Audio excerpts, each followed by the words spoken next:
त्यो चण्डी पूर्णिमाको दिन कुल देवताको नाममा जसको घरमा बत्ती बल्छ रातो कपडा कलशमा ध्वजा बाँधेर रातोसित ध्वजा बाँधेर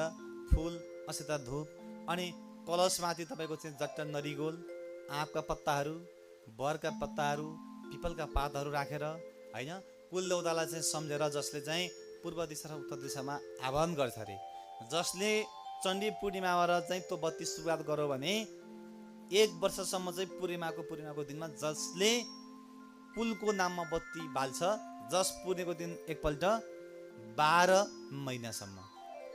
निरन्तरका साथ 12 महिनासम्म बत्ती बाल्छ भने त्यो घरमा कुलको दोष कहिले पनि लाग्दैन। यदि हजुरबाले पनि यति चाहिँ जिजुबाले पनि कुल मान्नु भएको थिएन भने सपनामा आएर भए पनि कुलले आफ्नो नाम भन्दिने हुन्छ।